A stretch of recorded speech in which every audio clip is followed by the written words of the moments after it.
Hey there, this is Kung Fu Physics. We are working our way through practice physics GRE problems, and I have a easy mechanics problem tonight.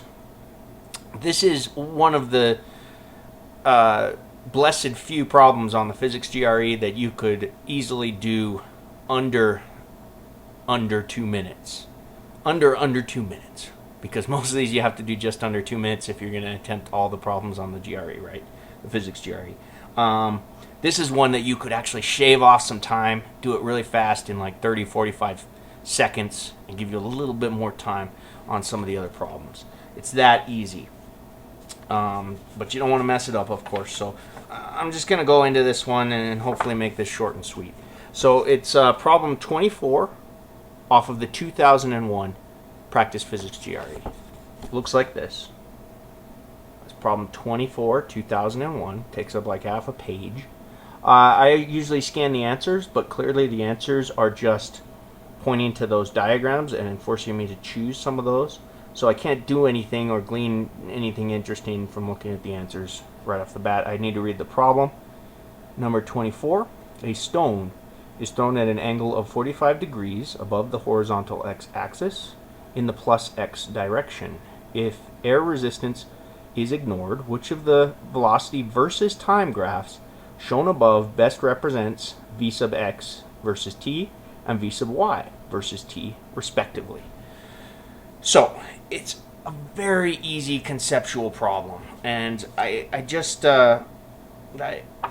don't think you need to write an equation or think anything about integration or anything like this to solve this problem. For me, the first thing that popped into my head when I saw this is it's asking for velocity versus time in this situation, and I can envision the situation happening in my head, this classic physics problem of a stone being thrown. And for me, I tend to break it into two parts. I think of what would the stone look like if I threw it straight up, and then what would the stone look like if I threw it straight up and also imparted a horizontal velocity to it. And so when you throw a stone straight up with no air resistance, the only force acting on it is gravity, right? What does the velocity of that stone look like? Right as you throw the stone straight up, it's got its highest velocity going up. And then gravity is constantly slowing that velocity, and then the velocity gets up there and goes to zero at the top. At its maximum height, the velocity goes to zero. The stone hangs there for just a micro moment and then starts accelerating due to gravity back down, and gets higher and higher until the velocity is the same in the opposite direction right before it hits wherever it was launched from, right? So right there, I know what the velocity v sub y versus t is supposed to look like. It's supposed to be positive, going up, go to zero, and then be negative, going back down. And so right there, I had already picked out which of these pictures here I wanted for my v sub y versus t. And that was 3 here. I wanted number 3 for that. So that's fine. I just need the other one, and that's just v sub x versus t. And that's just the velocity in the horizontal direction. How is that changing over time? And again, it's very, very conceptual. You shouldn't have to think too much about this. If you launch something that has no forces acting on it in that direction, so we have a velocity in the x direction, but gravity is only acting in the y direction. It's not affecting the velocity in the x direction at all. There's no air resistance either. So that has to be a constant velocity. And hopefully you're very comfortable with that idea just from freshman physics. But the velocity has to be constant.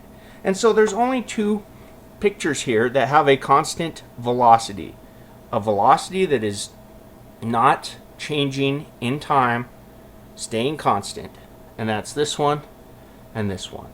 So at that point, all I had to do was pick out of those 2 pictures which one I wanted. And I didn't know. I went back to double check the problem.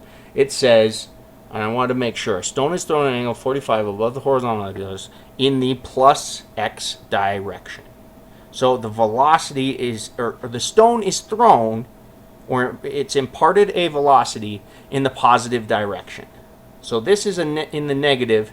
You could screw up the problem easily by picking this, but you can see that's 0, and this is a negative velocity beneath 0 there. So I want the one with a positive velocity. Number 2 is the one that I want. So for v sub x, I want number 2. For v sub y, I want number 3.